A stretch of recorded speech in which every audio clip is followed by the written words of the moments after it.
कार्यक्रम में जुड़ चुके हैं। वीरेन जी, आज जिस तरह से गोनो भवन यानी ढाका में प्रधानमंत्री निवास के वीडियोस दिखाई दिए दोपहर 3 बजे के बाद, वो बड़े हैरान करने वाले थे और ऐसे दृश्य हमें श्रीलंका में भी दिखाई दिए थे और काबुल में भी दिखाई दिए थे। आप क्या मानते हैं कि इसका क्या प्रभाव पड़ेगा और इससे किस तरह का संदेश गया और भारत को क्या शरण देनी चाहिए? और इस वक्त ये उत्तर प्रदेश के गाजियाबाद के हिंडन एयरबेस पर शेख हसीना हैं, क्या जानकारी आप साझा करना चाहते हैं दर्शकों के साथ? ब्रजेश जी, एक 53 साल का देश है बांग्लादेश, जिसमें कई बार तख्ता पलट हुए हैं छोटे बड़े, और 4 साल बाद 1975 में जो वहाँ तख्ता पलट हुआ था, जिसमें आज शेख हसीना के जो वो समय पिता थे मुजीबुर रहमान, उनकी हत्या की गई थी। उनकी माँ, उनके भाई, सबको मार दिया गया था। और शेख हसीना वो इस 1975 से लेके 1981 तक दिल्ली में शरण लेकर रह चुकी हैं। वो दिल्ली के इलाकों को, गलियों को बहुत अच्छी तरह से जानती हैं। 1981 में वो अवामी लीग की जब अध्यक्ष चुनी गई थी, तब वो बांग्लादेश वापस लौटी थी। लेकिन 5 बार प्रधानमंत्री बनने में कितने पापड़ और लोकतंत्र का कितना गला घोटा गया, उसका आज एक स्वरूप बांग्लादेश में देखने को मिल रहा है। ये एक जन विद्रोह है, ये श्रीलंका की ही तरह एकदम का विद्रोह है, जिसमें पब्लिक ने अपनी सरकार के खिलाफ, उसके अत्याचार के खिलाफ सड़कों पर वो उतरी है। नौजवान उतरे हैं, यूनिवर्सिटियों से आंदोलन शुरू हुआ है, नौकरियों में आरक्षण को लेकर जो समस्या थी उस पर आंदोलन चला है। और इन आंदोलनकारियों को भी आतंकवादी कहा गया था इनकी पार्टी के द्वारा। आज प्रधानमंत्री को अपना घर छोड़कर भागना पड़ा। 50 लाख लोग उनके आवास की ओर कूच कर गए थे। सब कुछ बेकाबू हो गया। पूरे ढाका की सड़कें आदमियों से भरी पड़ी थी, आंदोलनकारियों से आगजनी भी हुई। बांग्लादेश का बहुत नुकसान हुआ है। बांग्लादेश एक तेजी से आर्थिक तरक्की करता हुआ मुल्क था जी, क्योंकि उस एक जमाना ऐसा आया अभी कुछ दिन पहले, जब उनका रुपया जो टका है वो भारत के रुपए से 2 पैसा आगे ऊपर चला गया था। तो आर्थिक व्यवस्था उनकी मजबूत थी। उद्योग वहां पर, कपड़ा उद्योग खासतौर से तेजी से बढ़ रहा था। लेकिन एक तानाशाही इच्छा प्रवृत्ति के चलते बांग्लादेश आज नष्ट होने के कगार पर है। तो एक तख्ता पलट आप इसको न कहिए, इसको आप जन विद्रोह कहिए। सेना ने यहाँ पर अपने हाथ में कमान नहीं ली है। उसने कहा हम एक अंतरिम सरकार गठन करने जा रहे हैं, जिसमें सभी तरह के लोगों को, हम सभी दलों को शामिल करेंगे। मुझे इस बात की उम्मीद दिखाई देती है, जो उत्कर्ष सिन्हा जी ने कहा कि ये विद्रोह बहुत जल्दी थम जाएगा और बांग्लादेश फिर पुरानी स्थिति की ओर नए जीवन क्या की शुरुआत शेख हसीना करेगा। को शरण देने की कोई बात चल रही है? क्योंकि अभी थोड़ी देर पहले आप दिखा रहे थे कि national security adviser Ajit Doval मिले हैं शेख हसीना से हिंडन मिलिट्री एयरबेस पर। किस तरह के संकेत मिल रहे हैं कि यस और नो?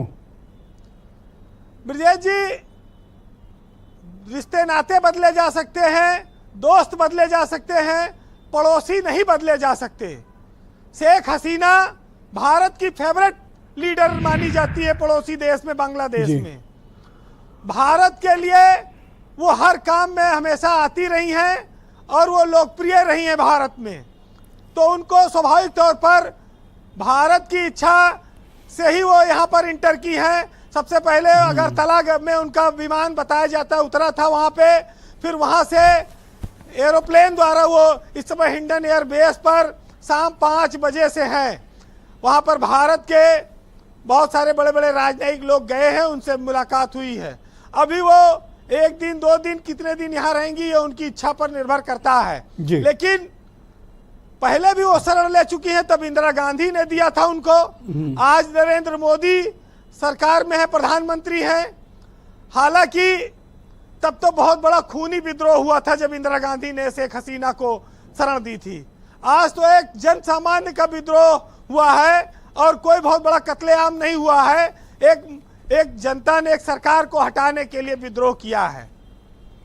ब्रजेश जी, शेख हसीना के राज में, उनके पीएम के कार्यकाल में ये माना गया कि बांग्लादेश में लोकतांत्रिक पतन का अनुभव किया गया और वहां पर सारी व्यवस्थाएं चरमरा गई थी, लोग ऊब चुके थे और उसी का नतीजा है आज का ये जी वीरेन जी, जो घटनाक्रम है जी 20 साल से वो प्रधानमंत्री थी, कोई मामूली बात नहीं थी।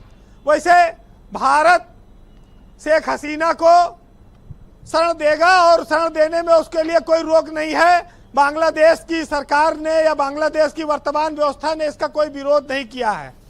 अंतर्राष्ट्रीय स्तर पर भी भारत में शेख हसीना के रुकने पर अभी कोई प्रतिक्रिया नहीं आई है, कोई नाराजगी नहीं है जी। अब ये भारत की रणनीतिक क्या चीजें बनेंगी ये वो लोग तय करेंगे, लेकिन ये माना जा रहा है कि वो जब तक चाहे भारत में रुक सकती हैं, इस पर किसी को आपत्ति शायद नहीं होगी।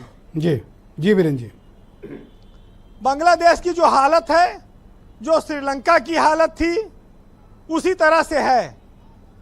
कहते हैं कि जब तवा पे रोटी रहती है और अगर उसको पलटोगे नहीं तो रोटी जल जाएगी। जी इसी तरह से सत्ता है, अगर ये नहीं पलटी जाएगी 20-20 साल तक कोई कब्जा किए रहेगा। पिछला चुनाव जो शेख हसीना ने जीता था वो बिना विपक्ष के जीता था, विपक्ष को कुचल दिया, खत्म कर दिया, जेल में डाल दिया, कोई बचा नहीं चुनाव लड़ने वाला। ऐसे लोग अगर सत्ता में आकर और चुनाव लड़कर और जीतने की बात करते हैं, आपको याद होगा कि तस्लीमा नसरीन को बांग्लादेश छोड़ना पड़ा, उनके उपन्यास पर कितने नरसंहार हो गए। आज बांग्लादेश में उसी तरह की सूचनाएं आ रही हैं, हिंदुओं के मंदिरों को भी तोड़ने की सूचनाएं हैं, बहुत सारी खबरें हैं। इस पर सरकार देख रही होगी आगे उसको क्या करना है जी। लेकिन दक्षिण एशिया में आप इसको चीन की घेराबंदी के तौर पर भी देख सकते हैं, ये चीजें आगे पता चलेंगी। लेकिन बहुत सारे हिटलर हुए, बहुत सारे गद्दाफी हुए, बहुत सारे सद्दाम हुए, सबका अंत एक दिन बहुत बुरा हुआ है। तो तानाशाही के लिए लोकतांत्रिक देशों में कोई जगह नहीं है। बांग्लादेश के हालात पर कुछ लाइनें हैं, सुनिएगा कि बरगद सी उच्चता अचानक तुच्छ पत्र सी झड़ जाती है और भेड़ बकरियों सी जो रहती वो सत्ताओं को चर जाती हैं, और जनता दिखती जड़ी भूत है मगर अचानक करती धावा, और जैसे ज्वालामुखी फूटता औचक व्यापक होता लावा। सब हिसाब जनता करती है, नहीं किसी को देती माफी। खालिदा हो, हसीना हो, हिटलर हो, चाहे हो गद्दाफी। वाह वीरेन जी, वाह, ज़बरदस्त, आपने बड़ा मौजूद शेर निकाला। बहुत शुक्रिया आपका हमारे साथ जुड़ने के लिए और अपना फीडबैक हम तक उपलब्ध कराने के लिए। बहनों भाइयों, जाने माने डिफेंस एक्सपर्ट संतपाल